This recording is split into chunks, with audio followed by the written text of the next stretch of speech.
বাবা আজকে কি ঠান্ডা পড়ছে রে। তো বাবা এই ঠান্ডার ভিতর আমার একটা বিয়া করায় দাও। বয়স হয় নাই 10 বছর, হ্যাঁ বিয়া করার লইগা পাগল হয়ে আছে। আগুন পোহা। ওই বেটা দাঁড়া, ওই বেটা দাঁড়া। কি রে বাবা, এটা কি এর ব্যাগ রে? সামনে যাইয়া দেখি। আরে না বেটা, কি এর না কি এর ব্যাগ, কে জানে হালাই দিয়া গেছে। ভিতরে যদি বোম টোম থাকে যাইস না। তার আমি মেম্বারে কল দেই।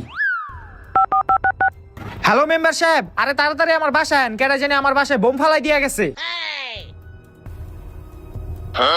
ওই বোম কই, বোম কই? আরে মেম্বার সাহেব, এই যে এটার ভিতরে বোম, ব্যাগটা জানি কেডা হালাই দিয়া গেছে। এটার ভিতরে বোম আছে দেখেন। আপনারা কেউ সামনে আসেন না, আমি দেখতাছি।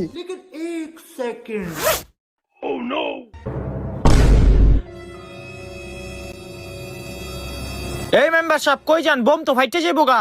সমস্যা নাই, আমি তখন লেগে আমার জীবন দিতেও রাজি আছি। স্যালুট মেম্বার সাহেব।